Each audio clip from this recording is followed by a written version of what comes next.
ভারতবর্ষের বিধানসভা নির্বাচন। আপনারা জানেন গতকাল ভারতের 4টি রাজ্য এবং একটি কেন্দ্রশাসিত অঞ্চলে ভোট গণনা অনুষ্ঠিত হয়েছে। ইতিমধ্যে ভোটের ফলাফলও আমরা জেনে গেছি। আমরা পশ্চিমবঙ্গ নিয়ে বিশদ আলোচনা করেছি, গতকালকে আলোচনা করেছি, আজকে আলোচনা করেছি, কারণ পশ্চিমবঙ্গের সঙ্গে বাংলাদেশের সম্পর্কটা অঙ্গাঙ্গিভাবে জড়িত, অঙ্গের সাথে অঙ্গ জড়িত, একদম গা ঘেঁষে আমরা বসবাস করি, যার কারণে পশ্চিমবঙ্গ অত্যন্ত গুরুত্বপূর্ণ। কিন্তু বিশেষভাবে একটি রাজ্য আমাদের দৃষ্টি কেড়েছে, তামিলনাড়ু। এখানে একজন চলচ্চিত্রের সুপারস্টারের অভাবনীয় উত্থান ঘটেছে, এবং উত্থানটা কিভাবে ঘটলো তামিলনাড়ুতে একটি বিষয় যে সেখানকার চলচ্চিত্রের হিরোদেরকে, হিরোইনদেরকে অনেক সময় তারা বিধাতার আসনে বসিয়ে দেন, এবং এবার নির্বাচনেও তার প্রতিফলন ঘটলো। এর আগেও তুমুল জনপ্রিয় হিরোরা চেষ্টা করেছেন কিন্তু পারেননি, পেরে ওঠেননি।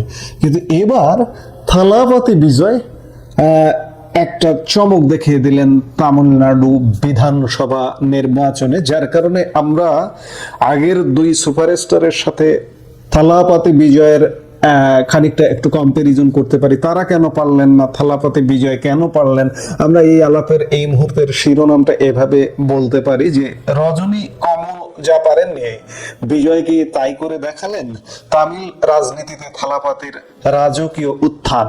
আমরা আগেই বলেছি যে সেখানকার চলচ্চিত্র হিরো হিরোইনদের বিধাতার আসনেও কখনো কখনো তারা বসিয়ে দেন। দক্ষিণ ভারতের রাজনীতি মানে এক অদ্ভুত রোমাঞ্চ, যেখানে রূপালী পর্দার নায়করা বারবার হয়ে উঠেছেন সাধারণ মানুষের ভাগ্য বিধাতা। এমজিআর থেকে জয়ললিতা তামিলনাড়ুর বিধানসভা দেখেছে সিনেমা পর্দার মহাতারকাদের দাপট, কিন্তু গত 2 দশকে এই ধারায় যেন একটা বড় সেট পড়েছিল, যে শূন্যস্থান পূরণে ব্যর্থ হয়েছিলেন স্বয়ং সুপারস্টার রজনীকান্ত কিংবা উলাগান নায়গান কমল হাসান। ঠিক সেই খরা কাটিয়ে কি এখন নতুন ইতিহাস লিখছেন থালাপতি বিজয়?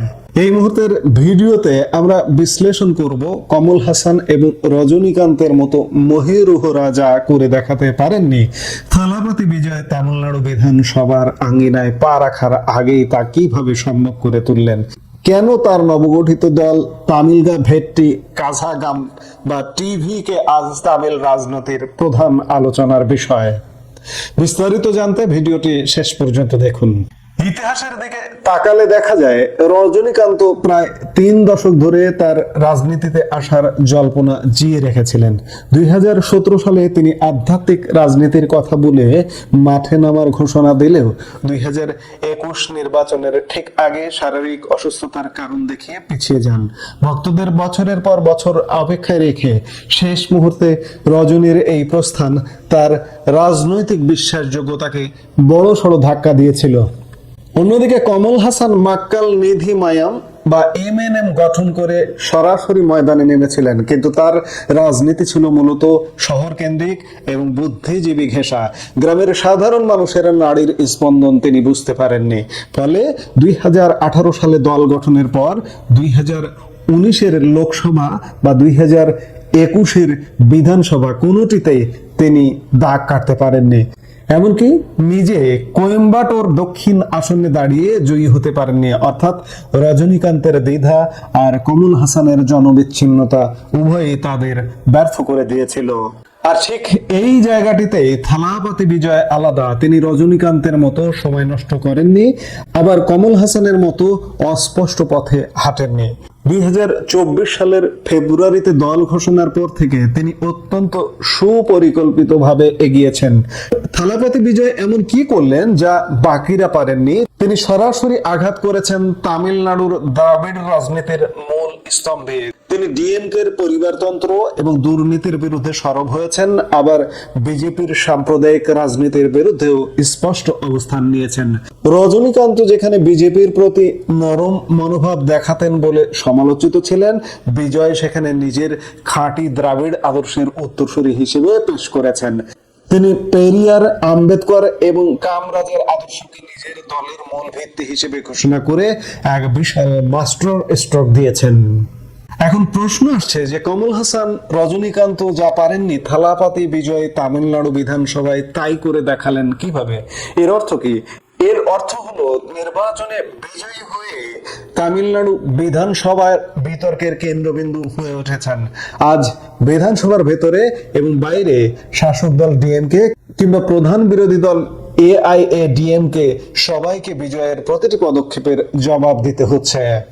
বিজয় শুধু একজন অভিনেতা হিসেবে রাজনীতিতে আসেননি, তিনি এসেছেন একটি সুনির্দিষ্ট লক্ষ্য নিয়ে 2026 সালের বিধানসভা নির্বাচন।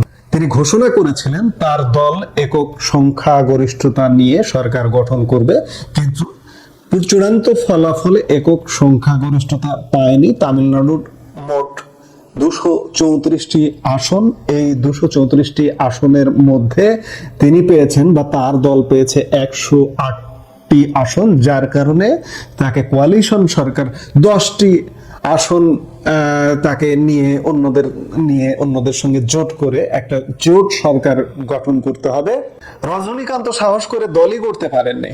কমল হাসান ভোটের ময়দানে লড়াই করেও অপ্রাসঙ্গিক হয়ে গেছেন, কিন্তু বিজয় রাজনীতিতে পা রেখে নিজেকে বিকল্প শক্তি হিসেবে প্রতিষ্ঠিত করে ফেলেছেন।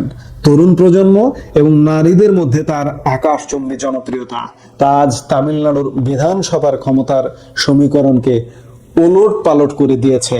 থালাপাতি বিজয়ের সাফল্যের পেছনে 3টি বড় কারণ রয়েছে। এক, স্পষ্ট লক্ষ্য। তিনি অভিনয়ের ক্যারিয়ারে যখন মধ্য গগনে, তখন সিনেমা ছেড়ে রাজনীতিতে আসার ঘোষণা দিয়েছেন। রজনী বা কমলের মতো তিনি রাজনীতিকে পার্ট টাইম হিসেবে নেননি। 2, সংগঠন। গত 1 দশক ধরে বিজয় মাক্কাল এককামের মাধ্যমে তৃণমূল পর্যায়ে সমাজসেবামূলক কাজ করে নিজের ক্যাডার ভিত্তি তৈরি করেছেন। 3, আদর্শিক স্বচ্ছতা। তিনি নাস্তিকতা বা অতি ধার্মিকতা কোনো চরমপন্থাতে না গিয়ে সবার জন্য সমান এবং সামাজিক ন্যায় বিচার বা সোশ্যাল জাস্টিসের কথা বলেছেন, যা তামিল মানুষের হৃদয়ে দ্রুত জায়গা করে নিয়েছে। কমল হাসান এবং রজনীকান্তের মহাতারকা ইমেজ থাকলেও রাজনৈতিক দৃঢ়তার অভাব তাদের পিছিয়ে দিয়েছিল, কিন্তু থালাপাতি বিজয় প্রমাণ করেছেন যে তিনি শুধু সিনেমার পর্দায় নন, বাস্তবের রাজনীতির ময়দানেও একজন পোড় খাওয়া খেলোয়াড় হতে প্রস্তুত। তিনি বিধানসভায় এখনো পা রাখেননি সত্য, কিন্তু তার ছায়া আজ পুরো তামিল রাজনীতির ওপর বিরাজ করছে। রজনী কমল যা পারেননি 2026-এ বিজয় সেই কাজটি করে দেখিয়েছেন। তামিলনাড়ুর মসনদ ইতিমধ্যে এক রূপকথার উত্থান দেখে ফেলল। 51 বছর বয়সী থালাপাতি বিজয়ের হাত ধরে 2026 সালের নির্বাচনে তামিলনাড়ুর রাজনীতিতে এক ঐতিহাসিক পরিবর্তন এসে গেছে। থালাপাতি বিজয়ের নতুন দল তামিলগা ভেট্টি কাজাগাম প্রথমবারের মতো নির্বাচনে অংশ নিয়ে চমকপ্রদ ফলাফল করেছে। আমি আগেই বললাম যে একক বৃহত্তম দল টিভিকে থালাপাতির দল 108টি আসনে জয়লাভ করেছে। ক্ষমতাসীন ডিএমকে জোট বড় ধরনের ধাক্কা খেয়েছে, তারা মাত্র 74টি আসন পেয়েছে। এআইএডিএমকে জোট পেয়েছে 52টি আসন। এখন তামিলনাড়ুতে ত্রিশঙ্কু বিধানসভা হতে যাচ্ছে। যেহেতু কোনো দলে এককভাবে সংখ্যাগরিষ্ঠতার জন্য প্রয়োজনীয় 118টি আসন পায়নি, তাই তামিলনাড়ুতে এবারই প্রথম কোয়ালিশন বা জোট সরকার গঠন হতে যাচ্ছে। আর সেই জোট সরকারের নেতা থালাপাতি বিজয়, এবং থালাপাতি বিজয় অভিনেতা থেকে নেতা বা এবার তামিলনাড়ুর মুখ্যমন্ত্রী হতে যাচ্ছেন বলে মনে করা হচ্ছে। থালাপাতি বিজয়ের এই উত্থান গত 50 বছরের ডিএমকে এবং এআইডিএমকে এর দ্বিমেরু রাজনীতিতে এক বিশাল পরিবর্তন হিসেবে দেখা হচ্ছে। বিজয় নিজে পেরাম্বুর আসন থেকে বিশাল ব্যবধানে জয়ী হয়েছেন। এখন তামিলনাড়ুর বিধানসভায় একজন মুখ্যমন্ত্রী হিসেবে দেখব আবার একজন সুপারস্টার থালাপাতি বিজয়কে। এই মুহূর্তে ভিডিও থেকে বিদায় নিতে চাইছি। সবাই ভালো থাকুন, সুস্থ থাকুন।